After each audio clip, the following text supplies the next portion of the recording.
December 16వ తేదీ నుంచి ధనుర్మాసం ప్రారంభమవుతుంది. ధనుర్మాసము అంటే సూర్యుడు ధనస్సు రాశిలో సంచరించే నెల. ఇది సంక్రాంతికి ముందు వస్తుంది. దీనిని విష్ణుమూర్తికి ప్రీతికరమైన మాసంగా భావిస్తారు.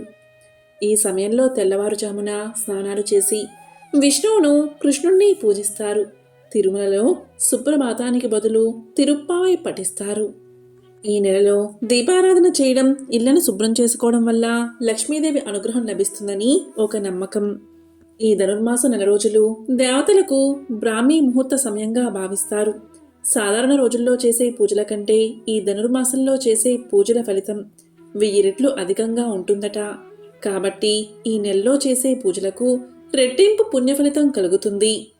ఈ ధనుర్మాసంలో వీలైనంత ఎక్కువగా విష్ణుమూర్తి స్వరూపుడైన శ్రీకృష్ణుణ్ణి, అలాగే వెంకటేశ్వర స్వామిని ఎక్కువగా పూజించాలి.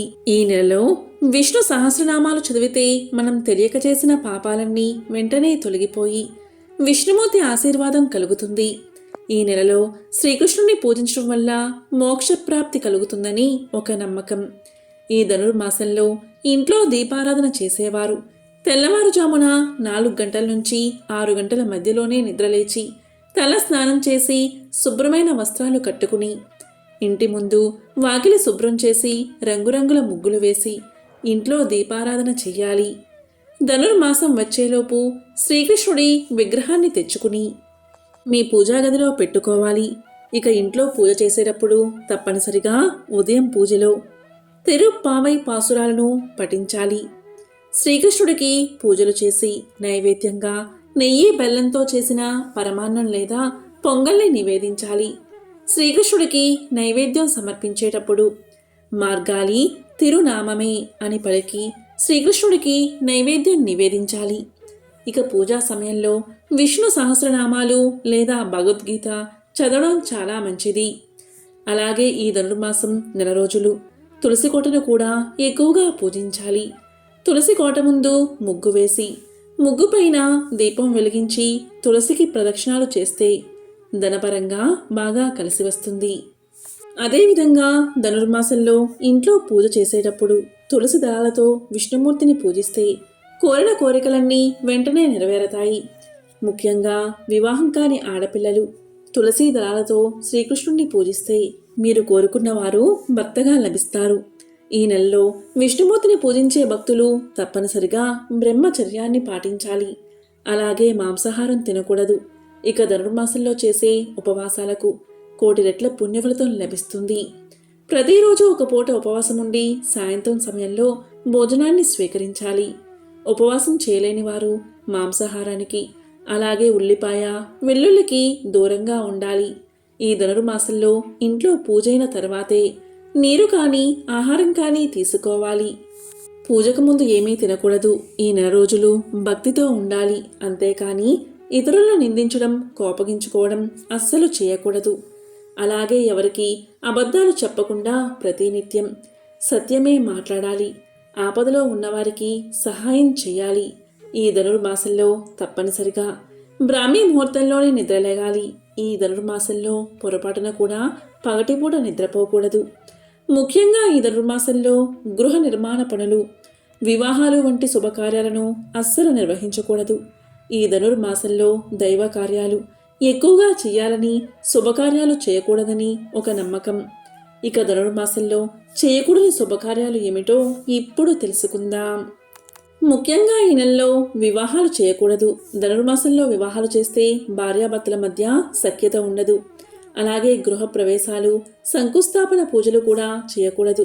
అద్దె ఇళ్లలోకి కూడా మారకూడదు. ఈ నెలలో చేసే గృహ ప్రవేశాల వల్ల ఇంటి యజమానికి అనారోగ్య సమస్యలు ఏర్పడతాయట. ఇక కొత్త వ్యాపారాలు ప్రారంభించడం, పెట్టుబడులు పెట్టడం అస్సలే చేయకూడదు. లేదంటే మీ వ్యాపారాల్లో నష్టాలు ఏర్పడతాయి. అలాగే పుట్టు వెంట్రుకలు తీయించడం, చెవులు కుట్టించడం చేయకూడదు. కానీ అన్నప్రాసన వేడుకలు మరియు శ్రీమంతం వేడుకలు నిర్వహించవచ్చు. ధనుర్మాసంలో దీపారాధన చేసేవారు ఆవు నెయ్యితో దీపారాధన చేస్తే చాలా మంచిది. ధనుర్మాస వ్రతాన్ని చేసేవారు ఈ నెల రోజులు నేల మీద పడుకోవడం మంచిదని పండితులు చెబుతున్నారు. ఇక ధనుర్మాసంలో చేసే నదీ స్నానాలకు అశ్వమేధ యాగం చేసినంత పుణ్య ఫలితం దక్కుతుందట. ముఖ్యంగా ఈ ధనుర్మాసంలో బ్రాహ్మీ ముహూర్త సమయంలో విష్ణు దేవాలయంలో దీపాలు వెలిగిస్తే 1000 ఏళ్ల పాటు విష్ణుమూర్తిని పూజించినంత ఫలితం దక్కుతుందట. ఇక మనలో చాలామందికి ఎల్లప్పుడూ కష్టాలు వెంటాడుతూనే ఉంటాయి. అటువంటి వారు ఈ ధనుర్మాసంలో విష్ణు ఆలయాలకు వెళ్ళి స్వామిని వీలైనంత ఎక్కువగా దర్శించుకోండి. ఈ ధనుర్మాసంలో గోశాలకు వెళ్ళి గోవులకు ఆహారంగా పచ్చి గడ్డిని తినిపించండి. ఇలా చేయడం వల్ల ముక్కోటి దేవతల ఆశీర్వాదంతో డబ్బు, కష్టాలు తొలగిపోతాయి, అప్పుల బాధలు తొలగిపోతాయి. ఇక సంతానం కోసం ఎదురుచూసే దంపతులు ఈ ధనుర్మాసంలో శ్రీకృష్ణుణ్ణి ఊయల్లో ఉంచి పూజించాలి. అలాగే పేద పిల్లలకు పాలు మరియు పళ్ళు దానం చేయాలి. ఇలా చేస్తే సంతాన ప్రాప్తి కలుగుతుంది. చాలామంది అప్పుల సమస్యలతో ఇబ్బంది పడుతూ ఉంటారు. అటువంటి వారు విష్ణుమూర్తికి తులసి దళాలతో అర్చన చేస్తే అప్పుల బాధలు తీరిపోతాయి. ఉద్యోగం కోసం ఎదురుచూసేవారు, వ్యాపారాల్లో లాభాలు కలగాలి అని కోరుకునేవారు ఈ ధనుర్మాసంలో 4 రోజులు గోవిందనామాలను ఎక్కువగా చదవండి. ఈ ధనుర్మాసం నెలలో డిసెంబర్ 30వ తేదీన ముక్కోటి ఏకాదశి వచ్చింది. ఈ ఒక్క ఏకాదశి 3 కోట్ల ఏకాదశుల ఫలితాన్ని ఇస్తుందట. ఈ రోజున వైకుంఠ ద్వారాలు తెరుచుకుంటాయట. కాబట్టి ఈ ముక్కోటి ఏకాదశి నాడు వైష్ణవ ఆలయాల్లో ఉత్తర ద్వార దర్శనం చేసుకుంటే మీ జన్మ తరించినట్లే. ఈ ముక్కోటి ఏకాదశి నాడు ఓం నమో నారాయణాయ అనే మంత్రాన్ని 108 సార్లు చదివితే చాలు ఎటువంటి కోరికైనా తప్పకుండా నెరవేరుతుంది. ఇక వివాహ దోష నివారణకు ఆలయాల్లో నిర్వహించే గోదాదేవి కళ్యాణం నాడు అమ్మవారికి పట్టు వస్త్రాలు, పసుపు, కుంకుమలు సమర్పిస్తే వివాహం కాని వారికి వివాహయోగం, అలాగే పెళ్ళైన ఆడవారికి సుమంగళ యోగం కలుగుతాయి. ఇక అనారోగ్య సమస్యలతో బాధపడేవారు ఈ నెలలో శ్రీకృష్ణుణ్ణి పూజించి పరమాన్నాన్ని నివేదిస్తే మీ ఆరోగ్యం మెరుగుపడుతుంది.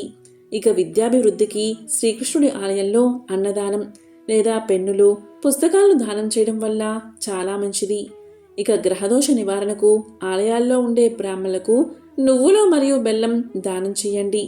ఇలా చేస్తే జాతక దోషాలు తొలగిపోతాయి. మీ ఇంటి సమీపంలో విష్ణు దేవాలయం ఉంటే ప్రతిరోజు దేవాలయాన్ని శుభ్రం చేసి ముగ్గులు పెట్టండి. సూర్యుడు ధనుస్సు రాశిలోకి ప్రవేశించిన రోజు ధనుర్మాసం ప్రారంభమై మకర సంక్రాంతి వరకు ధనుర్మాసం ఉంటుంది. ఈ మాసం విష్ణుమూర్తికి చాలా ప్రీతికరమైన మాసం.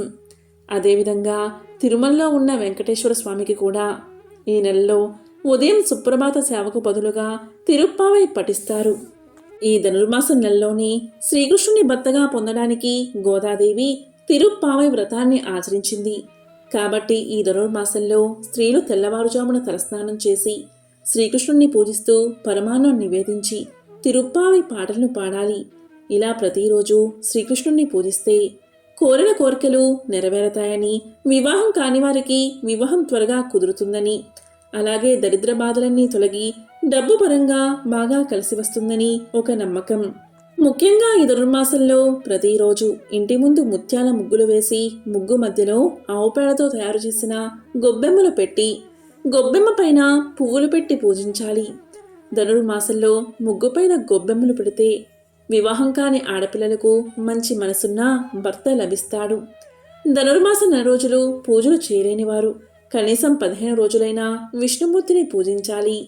కాబట్టి ఎంతో విశేషమైన ఈ ధనుర్మాసంలో ఆ మహావిష్ణువును పూజించి సకల శుభాలను పొందండి. ఓం నమో నారాయణ.